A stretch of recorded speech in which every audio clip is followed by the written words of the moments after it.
Bom dia, boa tarde, boa noite. Esta é mais uma edição de Pedro e Cora, aquele seu programa sobre a internet caiu. Não caiu aí não, tá caindo por aí que a gente vai te contar.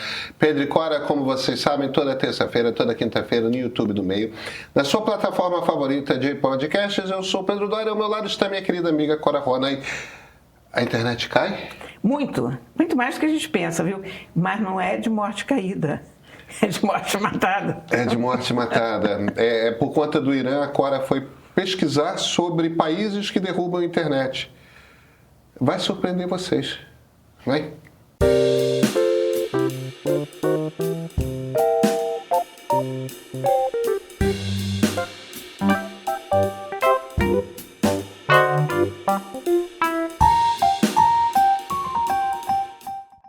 Cora, você andou estudando apagões de internet, como esse que está acontecendo no Irã? Sim, eu fiquei curiosa com isso. E tem um site que eu adoro, que existe há 500 anos, que se chama internetsociety.org. Sim. Tudo que a gente precisa saber de informação, estatística, uso, está tudo lá. Tudo lá. E eu fui ver como é que está essa situação de bloqueio de internet. Eles têm uma lista aqui, desde 2018,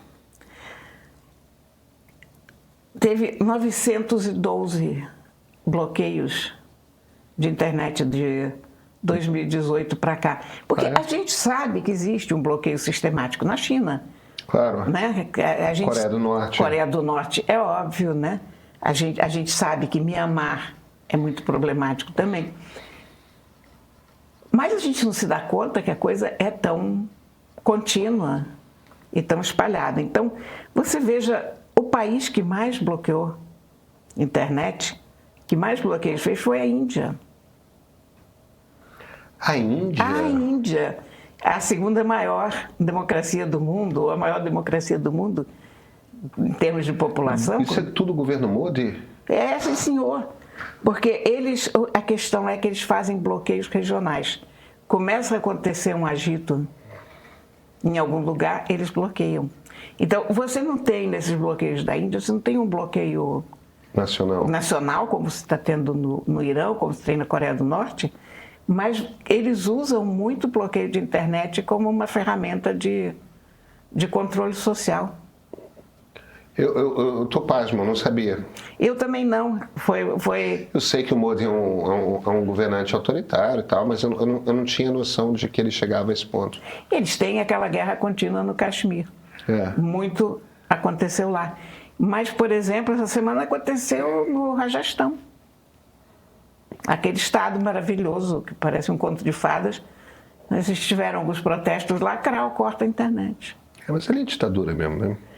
É uma coisa de ditadura, mas teoricamente eles são uma democracia, como os Estados Unidos, teoricamente. Eram uma democracia. Não, os Estados Unidos são uma democracia. Eles são aquilo que a gente classifica como uma democracia em declínio. Mas ainda não dá para dizer que os Estados Unidos é uma democracia, é uma ditadura. Não. Quando você tem uma coisa feita o ICE, que mata uma pessoa porque está protestando.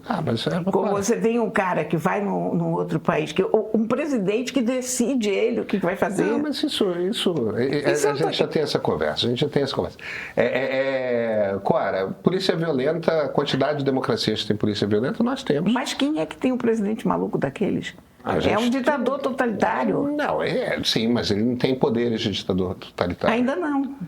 Não, ainda não. Quando ele tiver poderes de ditador totalitário, que ele quer ser um ditador. Entendeu? Eu não tenho dúvidas. Mas vamos esperar. Vai ter eleição para Congresso esse ano, vai ter eleição presidencial daqui a 3 anos. 3 anos, acha que não. O mundo aguenta? Entendeu? Os Estados Unidos podem se tornar um país pior para o mundo. O discurso é totalmente imperialista. Vamos ver o que eles vão fazer com a Groenlândia. Podem implodir a OTAN. Tem um monte de coisa, mas tecnicamente, classificação de ciência política, os Estados Unidos são uma democracia em declínio. Então tá bom. Então a Índia é uma democracia. A Índia é uma democracia em declínio também. A Índia é uma democracia em franco declínio. Enfim, segundo país, Iraque. Compreensível. Não é uma democracia, isso que é em declínio. Não é. Engraçado, né? Em terceiro lugar a Síria. Só em terceiro a Síria a gente... Eu achava que a situação na Síria, nesse aspecto, era pior do que a do Iraque, inclusive em termos de infraestrutura, mas... Eu também esperaria isso. Não. Depois o Sudão. Um país de guerra Agora, civil. isso que eu estou te dizendo, isso é uma das estatísticas, porque isso é o número de vezes em que a internet foi interrompida. Mas aí você tem uma outra medida, que eu acho até mais importante, que é o número de horas em que a internet ficou fora do ar. Ah, que interessante. A Índia continua no primeiro lugar. Esse é o problema. 90.706 horas. Mas o Mori, eu vou te contar, hein? Pois é. E aí, em segundo, aqui é um pouco, isso reflete um pouco mais a realidade que a gente acompanha, né? Em segundo lugar está Mianmar, claro, isso a gente sabe que... E eu acho que Coreia do Norte eles nem incluem, porque Coreia do Norte é tão periférico, é tão inexistente, que não registra. China em terceiro lugar. China teve 61.968 horas fora do ar, o que é pouco, a gente acha que seria tudo, né? Depois você tem o Iêmen. É porque aí é tirar a internet do ar em algum lugar, né? Em alguma região. É. Não é, tipo, censurar a internet, você não pode entrar em determinados Não, é diferente. sites. Pois é, porque a China, o que ela faz é censurar a internet. A China tem um firewall que você não passa. Você, na verdade, existe uma internet chinesa. Exatamente. E os chineses têm acesso a muito pouco da internet fora de lá. Mas é um sistema exatamente igual ao do Irã, igual da Coreia do Norte, igual da Rússia. Todo país que consegue tirar a internet do ar num determinado momento, ele tem esse controle. Tudo passa por uma central. Um Great Firewall, né? Do governo, que pode ser ligada e desligada à vontade do governo. Claro. Isso eu acho uma ameaça seríssima à humanidade como um todo. A gente não tem no Brasil uma estrutura dessas. A gente não tem. A gente está muito bem considerado no Internet Society. Porque a internet no Brasil... É uma internet como a internet foi construída. Em nós descentralizados. Exatamente. Você derruba um, todo o resto continua no ar. Claro. É assim que tinha que ser. A internet foi inventada para ser isso. Eu não sei como é que o mundo pode lidar com isso. O Vint Cerf, quando ele montou o Vint Cerf, que até há pouco tempo era funcionário do Google, ainda está vivo, né? E é o inventor do protocolo TCP/IP. TCP/IP é literalmente a língua da internet. Que a internet fala é o que a linguagem que permite... http://www. O HTTP é um dos protocolos que funciona em cima do TCP/IP, né? Na base está o IP, quer dizer Internet Protocol, né? Esse protocolo ele é feito para todos os computadores estão ligados a todos ao mesmo tempo, de forma que se um é desligado, todo o resto da rede continua ligada entre si. Tipo, você não é aquela coisa de uma conexão linear. Não é a ideia do elo mais fraco da corrente, pelo contrário. Isso, não é uma conexão linear que se você tira um da frente, todo mundo que vem depois dele cai. E o que esses países fizeram, a China que inventou essa solução, o que esses países fizeram foi justamente tudo que entra aqui passa por esse conjunto de computadores. É um portão. É um portão. E aí você consegue cortar. Você faz uma internet que é você cortável. Você abre ou fecha aquele portão. Se um juiz maluco, sei lá, o Toffoli amanhã decide desligar a internet do Brasil, ele não consegue. Não consegue. Você não tem a ferramenta necessária para fazer isso. Né? Eu imagino que na América Latina, não sei se na Venezuela, mas eu acho que na América Latina não deve ter país que... A minha lista aqui não nem considera, sabe, assim, os principais países, não entra nenhum país latino-americano, porque você tem o Iêmen, depois, que foi o que eu te falei, depois tem a Etiópia, a Federação Russa, a República Islâmica do Irã, mas isso foi antes, essa estatística aqui antes dessas anterior semanas, né? a essa semana. O Estado da Palestina, o Paquistão e a Guiné Equatorial. mas não entra país latino-americano. A única democracia que você citou é a Índia, que é o primeiro. A Índia foi uma grande surpresa para mim. Eu digo, gente, não esperava isso da Índia. Ainda por cima, porque a Índia é tão tecnologicamente preparada, né? CEO da Microsoft, CEO do Google. Alguns dos principais executivos do Vale do Silício são indianos. Olha, de janeiro desse ano, já houve 97 blackouts de internet pelo mundo. 15 países experimentaram um bloqueio parcial ou total desde janeiro. A população do mundo perdeu 23.642 horas de acesso à internet coletivamente. Isso só em 2026? Só em 2026. Incrível. Não, desculpa. Isso desde janeiro de 2025. Desculpa. De janeiro de 2025. Tá bom. Desculpa. Então tem um ano de estatística aí, mas ainda assim é muito. É muita coisa. Olha aqui.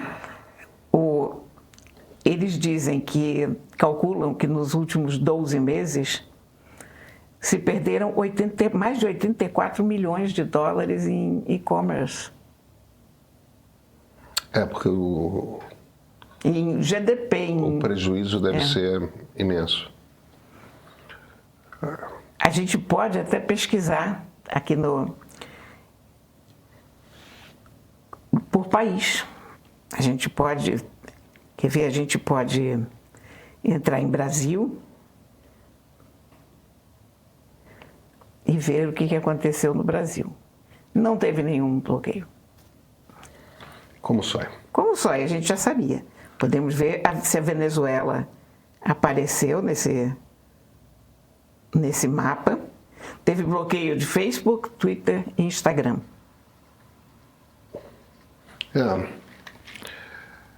Tem uma surpresa. Cora, temos livro? Olha aqui. Aqui. Esse é o nosso livro. Exterminem Todos os Malditos. Traduzido de Sven Lindqvist, traduzido do sueco por Guilherme da Silva Braga. Eu preciso dar uma explicação, porque uma das nossas leitoras, eu tenho esse problema de dizer leitor, mas uma das nossas ouvintes, espectadoras, ela me perguntou, mas como assim eu só leio livros bons? Não, eu não leio só livros bons. Eu leio mais do que um livro por semana. E eu só recomendo livros bons. É isso, mas eu não só leio livros bons. Ninguém tem essa felicidade na vida de só ler livros bons. Agora, o que isso aí tem a ver com Conrad? Esse livro é extraordinário. Eu depois de ter dito nas 2 últimas semanas que foi o melhor livro do ano, não sei o quê. Esse é um livro extraordinário e muitíssimo importante. Eu não sei nem como classificar esse livro, porque esse livro tem uma parte de análise literária, digamos assim. Ele é um diário de viagem também. Ele é um estudo histórico sobre o colonialismo. Ele é muita coisa junto ao mesmo tempo. É no Congo? Tem uma série de coisas. O subtítulo dele é o seguinte: Uma viagem a Coração das Trevas e a origem do genocídio europeu. Então, tudo isso começa quando esse camarada, que é um autor sueco, já faleceu, mas foi professor de literatura, faz uma viagem pelo deserto. Ele pega o deserto, ele leva 6 horas de ônibus, num ônibus apertadíssimo, até uma daquelas cidadezinhas minúsculas. Isso é no Saara? Isso é no Saara. Tá. Até uma daquelas pequenas cidades, que são oásis, na verdade, cresceram em volta de um oásis. E ele vai refletindo sobre a África, sobre o deserto, sobre as relações dos europeus com a África. E sobre como, ao longo do século passado, século retrasado, os europeus foram construindo a ideia do racismo de uma forma científica. É muito bom. Ele entra no Coração das Trevas por conta disso. Porque ele usa a viagem do Coração das Trevas como um parâmetro, como um guia dentro dessa análise. Eu acho que vale a gente explicar. Coração das Trevas, Heart of Darkness, é um livro de um escritor polonês chamado Joseph Conrad, que tem essa característica muito peculiar e muito rara, né? Que, sendo um escritor polonês, só escrevia em inglês e é um dos melhores autores de língua inglesa do final do século XIX, né? E Coração das Trevas é um dos livros mais importantes do mundo. É um dos marcos do início da literatura moderna. E foi um dos primeiros livros de denúncia do que estava acontecendo e é um livro na África. Apocalipse Now do Coppola é baseado no... se passa no Vietnã, evidentemente, mas a história... É a história do Lord, né? Porque o Coração das Trevas do Conrad se passa no Congo. Começa com um sujeito num barco, o Marlowe, contando para outras pessoas o que lhe aconteceu quando ele foi dirigir.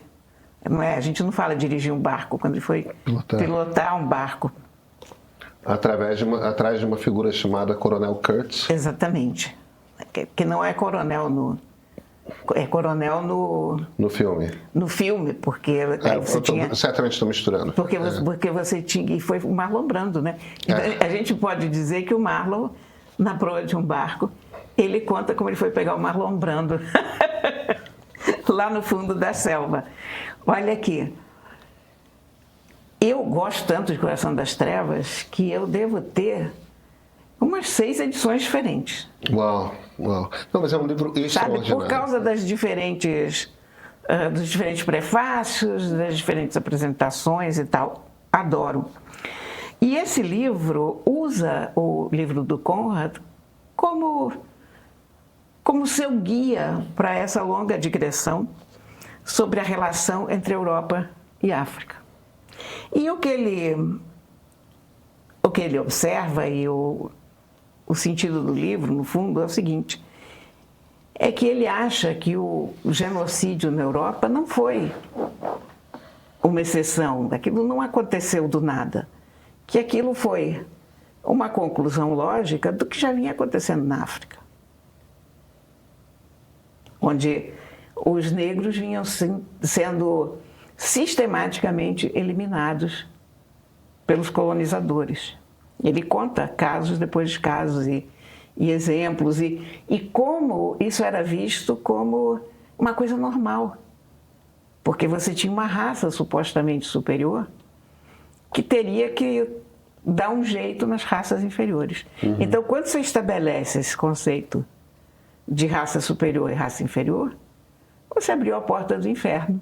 Claro. E você cria todas as condições necessárias. Claro que você cria uma justificativa científica. Exatamente. Para o imperialismo, né? Exatamente. Então, olha, independentemente disso, eu sei que as pessoas, às vezes, têm um pouco de preguiça de ler. Não quero ler história, ou vai falar sobre assuntos coloniais, saco. Eu espero que as pessoas não tenham preguiça de ler livros de história, porque é o que eu escrevo. Pois é, mas as pessoas, você sabe que as pessoas têm, não é a mesma coisa que um romance.